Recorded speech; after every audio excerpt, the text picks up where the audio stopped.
अस्सलाम वालेकुम dear students. तो प्रीवियसली लेक्चर्स के अंदर हम लोगों ने एंड्रॉयड स्टूडियो को सेटअप करना देखा था और उसको कॉन्फ़िगर करना था। तो आज हम लोग ये कर लेते हैं कि पहले हम लोग जो है अपना फर्स्ट प्रोजेक्ट उसको किस तरह हम लोग फर्स्ट प्रोजेक्ट को स्टार्ट करेंगे।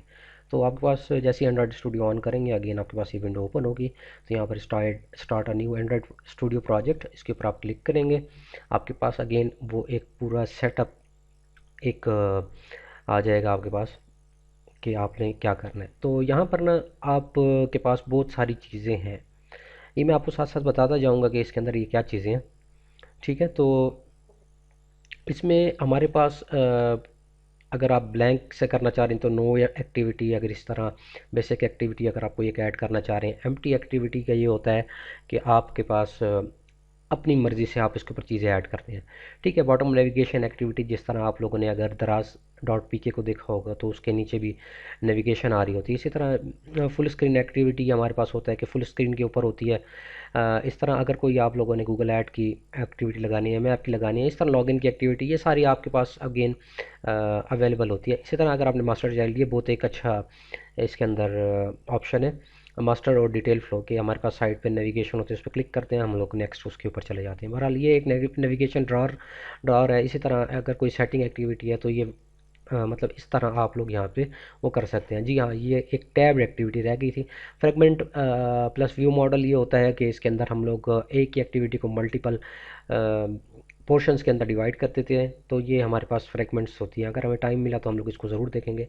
ठीक है, तो आप लोगों ने यहाँ से एम्प्टी एक्टिविटी सेलेक्ट करना है। बेसिकली आप यहाँ से अगर आप डेवलपमेंट कर रहे हैं वेरिएबल्स के लिए तो वो आप यहाँ से कर सकते हैं। इस तरह अगर आप एंड्रॉयड टीवी के लिए कर रहे हैं यहाँ से कर सकते हैं। इस तरह ऑटोमोटिव जो आपकी वो चीज़ें हो गई हैं, जिस तरह आपके गाड़ियों के अंदर कोई एंड्रॉयड का आपका वो लगा होता है, उसको क्या कहते हैं, सिस्टम लगा होता है गाड़ियों के अंदर, तो वो उसके लिए अगर आप कोई करना चाह रहे हैं तो इस तरह। बहरहाल तो हम लोग फ़िलहाल फ़ोन एंड टैबलेट्स को ही टारगेट कर रहे हैं, तो हम लोग यहाँ पर इसको एम्प्टी एक्टिविटी सेलेक्ट करके नेक्स्ट करेंगे। उसके बाद हमारे पास यहाँ पर उसका एक नेम आ जाएगा। तो मैं यहाँ पर इसको लिख देता हूँ first first app, my first app. ठीक है, ये आपका नेम हो गया। इसके बाद आपका ये पैकेज नेम हो गया, ये सबसे इम्पॉर्टेंट है आपका पैकेज नेम। ठीक है, उसके बाद आपकी ये सेव लोकेशन, ये मैं आपको पहले, इसको मैं थोड़ी सी आपको बाद में बताऊंगा। फ़िलहाल ये है कि आपका मैं आपको ये बता दूं कि सेव लोकेशन आपकी वो होगी जहाँ पर ये प्रोजेक्ट सेव होगा। अगर आप सी के अंदर स्टोर करना चाह रहे हैं तो आप सी में भी कर सकते हैं। अदरवाइज़ अगर आप किसी ड्राइव के ऊपर स्टोर करना चाह रहे हैं, अपने गूगल ड्राइव हो गया या वन ड्राइव हो गया, उसके ऊपर स्टोर करना चाह रहे हैं तो यहाँ से आप चेंज भी कर सकते हैं उसको ब्राउज़ करके, जिस तरह आप लोग करते हैं। लैंग्वेज आप यहाँ पे कॉटलिन बाय डिफ़ॉल्ट सेलेक्ट है, तो बाय डिफ़ॉल्ट आप लोग इसको जावा कर दें। कॉटलिन में आप लोगों को मैंने बताया था कि थोड़ा सा ज़रा कॉम्प्लिकेशन होगी, तो इस वजह से। अच्छा, मिनिमम एस डी के जो है वो आपका ये होता है कि आपका टारगेट एस डी के क्या है, कि आपने मिनिमम किसके ऊपर ये रन हो आपकी। जैसे आप यहाँ पर एपीआई लेवल 16 यानी जेली बीन 4.1 लिखा हुआ है। ठीक है, तो यहाँ पर वो नीचे इनके स्टैट्स आ रहे हैं कि ये अप्रॉक्सीमेटली 99.8% डिवाइसेस पे रन होगी। तो जेली बीन्स को हम लोग टारगेट नहीं कर रहे हैं, मैंने आप लोगों को बताया था कि हम लोग 6.0 मार्शमेलो को टारगेट करेंगे। तो हम लोग, जैसे मैं यहाँ पर लिखता हूँ 6.0 मार्शमेलो, तो 84.9% डिवाइसेस जो हैं वो हमारे पास मार्शमेलो करंटली रन कर रहे हैं। तो ये कुछ गूगल के अपने कुछ स्टैट्स हैं। ठीक है, तो ये गूगल के अपने क्या कहते हैं, उन लोगों ने कुछ कैलकुलेशन की हुई है इसके ऊपर, स्टैट के ऊपर, कि अभी करंटली उनके पास कौन से ऐसे डिवाइसेस हैं जो अभी भी आपके क्या कहते हैं, ये पुराने जो ओएस हैं या एपीआईज हैं वो रन कर रहे हैं। अगर मैं फॉर एग्जांपल एपीआई 14 सेलेक्ट करता हूँ तो 100% ऑफ डिवाइस होगा, क्योंकि जित अब आइसक्रीम सैंडविच जो है वो ऑलमोस्ट ख़त्म हो गया। इस तरह मैं अगर जली बीन करता हूँ 4.3 तो भी वो 98.4%। तो ये उनके अपने कोई स्टैट्स हैं, उन्होंने इसको आई डोंट नो किस तरह कैलकुलेट किया है, तो ये गूगल ने खुद कैलकुलेट किया हुआ है। अच्छा, ये यहाँ पर लेगेसी एंड्रॉयड सपोर्ट लाइब्रेरीज होती हैं। ये क्या होती हैं बेसिकली, ये आपके पास होती हैं कि आप लोग, लेगेसी का मतलब एक सॉर्ट ऑफ न्यू चीज़ हो गई है, या क्या कहते हैं वो, करंटली नॉट नॉट क्या कहते हैं उसको, currently not in the currently not in in use तो नहीं कह सकते। ये है कि ये जो मतलब करंटली ये यूज़ मतलब लेगेसी का मतलब ये होता उसका क्या कहते हैं, सपोर्ट लाइब्रेरीज़ होती हैं, जैसे कि अगर वो मतलब इस तरह की लाइब्रेरीज़ जो आपके किसी एक एपीआई लेवल के ऊपर अगर वो अवेलेबल नहीं है तो वो आपको सपोर्ट प्रोवाइड करती है उस एपीआई लेवल के ऊपर वो रन करेंगे। बहरहाल ये एक अगर अच्छी एक्टिविटी है कि अगर आप लोग मतलब रन कर रहे हैं क्या कहते हैं एंड्रॉयड स्टूडियो के एंड्रॉयड के न्यूअर वर्जन के ऊपर, तो वो क्या कहते हैं जो है हमारे पास वो प्रोवाइड करने के लिए जो latest version of play service जिस तरह उनको प्रोवाइड करने के लिए सपोर्ट प्रोवाइड करें, बेसिकली ये सपोर्ट लाइब्रेरीज है। तो बहरहाल coming back to the project name, package name, तो ये सबसे आप एक इम्पॉर्टेंट चीज़ है आपकी पैकेज नेम की।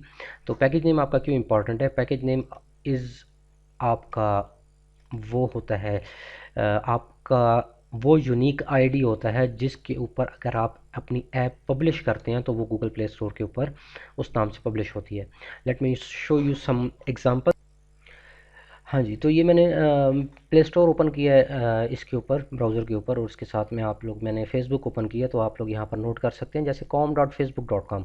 तो इसमें ये होता है कि आपका com.facebook आपकी कंपनी नेम और डॉट आगे आपका प्रोजेक्ट का नेम आता है। यानी अब फेसबुक का जो प्रोजेक्ट या एंड्रॉयड एप्लीकेशन डेवलप की होगी डेवलपर्स ने, उसका जो प्रोजेक्ट नेम रखा होगा वो कटाना रखा होगा, ठीक है।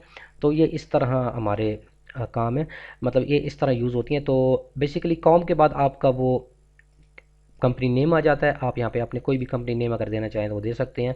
अब वो कंपनी नेम के अगेंस्ट आपकी जो ऐप है वो प्ले स्टोर के ऊपर पब्लिश होगी। तो फिलहाल हम लोग क्योंकि हमारा कोई ऐसा इंटेंट नहीं है कि हम लोग इसको प्ले स्टोर पर पब्लिश करें, तो हम लोग इसको यहाँ पर कुछ भी नहीं करते, एग्जाम्पल ही कर देते हैं। और जैसे ही हम लेकिन आप लोग अगर जब पब्लिश करना चाहेंगे अपनी ऐप को प्ले स्टोर के ऊपर, तो आप लोग यहाँ पर उसको यूनिक एक आइडेंटिफाई या यूनिक नेम देंगे उसको।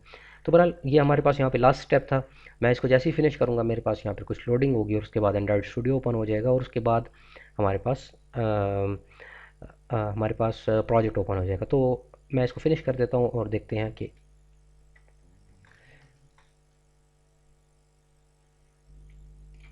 जी मैंने फिनिश कर दिया है। अब देखते हैं कि ये कितना टाइम लगाता है इसको लोड करने में।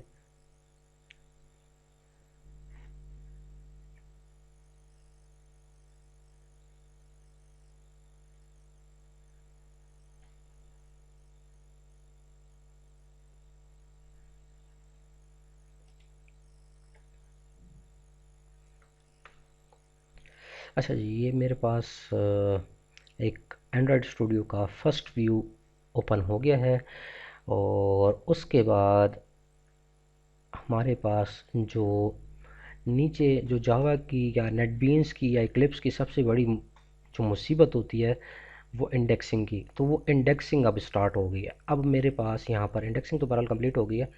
तो ये मेरे पास एक सॉर्ट ऑफ पेज ओपन हो गया है। ये अब हम मेरे पास फाइल लोड हो गई है। अब यहाँ पर वो ग्रेडल को डाउनलोड कर रहा है और उसको फिर इसके बाद बाइंड करेगा। तो आप लोग देख सकते हैं कि यहाँ पर मेरी स्पीड अच्छी खासी स्पीड तेज़ आ रही है, तो ये ग्रेडल फ़ौरन डाउनलोड हो जाएगा। तो आप लोगों के पास भी जैसे ही आप लोग फर्स्ट अपना प्रोजेक्ट क्रिएट करते हैं तो कोशिश कीजिएगा कि उसके साथ इंटरनेट कनेक्ट हो। जब तक ये ग्रेडल कॉन्फ़िगर होता है मैं आपको कुछ ओवरव्यू दे देता हूँ एंड्रॉइड स्टूडियो का। तो आप लोगों ने अगर किसी ने इंटेलिजे आइडिया यूज़ किया हो तो उसको ऑलरेडी इस चीज़ का आइडिया होगा कि ये जो बेसिकली इसका जो लेआउट है वो इंटेलिजे से मिलता जुलता है। आपके सारा ऊपर मेन्यू ऊपर है, उसके बाद आपने किस किस फोल्डर के अंदर, मतलब अगर आपने एक फ़ाइल ओपन की है तो उसका क्या पाथ है, ये आपके ऊपर पाथ आ गया जो आपकी सेकंड लाइन है। इसी तरह आपकी एक एक्टिविटी में अंडरस्कोर मेन डॉट एक्सएमएल, तो इसके अंदर हमारे पास वो आपका एक्सएमएल फाइल होगी और ये आपकी जावा की कोड फाइल है, ठीक है। अच्छा जी, इस साइड पर यानी कि आपका जो फर्स्ट पैन है उसके अंदर आपके सारे प्रोजेक्ट के रिसोर्सेज होंगे। तो ये प्रोजेक्ट मेरा फर्स्ट प्रोजेक्ट जो है वो मेरे यहाँ पर ओपन हुआ हुआ था। तो ये मेरे पास क्या कहते हैं, मैं ओपन कर देता हूँ आपको।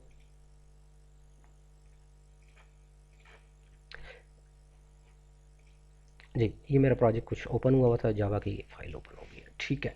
तो ये मेरी फाइल्स इस तरह ओपन हुई हुई थी। अच्छा, जो मेरे राइट साइड के ऊपर है, राइट साइड के ऊपर मेरा एक असिस्टेंट है। असिस्टेंट बेसिकली ये काम ये करता है कि प्रोवाइड करता है एक इन्वायरमेंट आपको डिफरेंट टाइप की न्यूएस्ट अपडेट्स से वो करने के लिए आपको।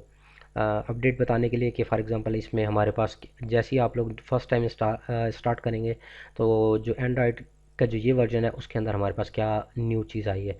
तो वो देखें, उसने बिल्डअप स्पीड विंडो के बारे में उसने कुछ बताया हुआ है। फिर उसके बाद उसने लाइव लेआउट इंस्पेक्टर बताया हुआ है कि ये हम लोग इसको लाइव लाइव इसको डायनामिकली इसको चेक कर सकते हैं। इसी तरह फिर उसके बाद सीपीयू प्रोफाइलिंग और यूआई अपग्रेड की मतलब ये है कि अगर आप रन कर रहे हैं तो वो आपका सीपीयू कितना कंज्यूम कर रहा है वगैरह, सीपीयू से रिलेटेड डिटेल्स। इस तरह जावा 8 की लाइब्रेरी के बारे में अगर कुछ डिटेल्स हैं तो वो यहाँ पर आ गए हैं। इस तरह कॉटलैन के बारे में आपकी, यानी ये आपको बता रहा है कि कॉटलैन है। और फिर इस तरह न्यू मोशन एडिटर आ गया है। मतलब ये आपका सारा जितना भी, जैसे ही आप एंड्रॉयड वो करते हैं, स्टार्ट करते हैं, न्यू वो करते हैं, तो वो आपको यहाँ पर सारा इसके बारे में इंफॉर्मेशन देता है। तो मैं इसको मिनिमाइज़ कर लेता हूँ क्योंकि हमारे पास साइड पर हो जाए। बाकी हमारे पास इस पाथ के पोर्शन के आगे हमारे पास ऐड कॉन्फ़िगरेशन और नो डिवाइस डिवाइस क्योंकि मैंने डिलीट कर दिया था तो इस वजह से यहाँ पर नो डिवाइस आपको नज़र आ रहा है। ठीक है, तो इसके बाद जैसे ही ये हम लोग मतलब हमारा ग्रेडल सेटअप हो जाएगा तो हमारे पास यहाँ पर एक क्या कहते हैं, इसको रन करने के लिए हमारे पास ऑप्शंस अवेलेबल हो जाएंगे जो अभी फ़िलहाल के तौर पर डिसेबल है। ठीक है, अब यहाँ पर ये एंड्रॉयड वर्चुअल डिवाइस मैनेजर है। अगर आप लोग यहाँ पर देखना इसको देखें, Android virtual device manager AVD, तो ये हमारे पास वो वर्चुअल डिवाइस मैनेजर है। आप लोग ड्यूरिंग डेवलपमेंट आप लोग यहाँ से भी एक्सेस कर सकते हैं क्योंकि अभी हमारा जो एंड्रॉयड वाला जो फर्स्ट स्टार्टअप पेज था वो बंद हो गया। तो वर्चुअल डिवाइस मैनेजर को आप जैसे ही ओपन करेंगे तो ये डायरेक्टली आपके पास अगेन वही पूरा एक विंडो आ जाएगी। ये मेरे पास इसका वो एंड्रॉयड का सारा जो गूगल पिक्सल 3a मैंने सेटअप किया हुआ था वो अवेलेबल है। तो वो मैं इसको यहाँ से डिलीट भी कर सकता हूँ, तो यहाँ से मैं डिलीट भी कर दूँगा।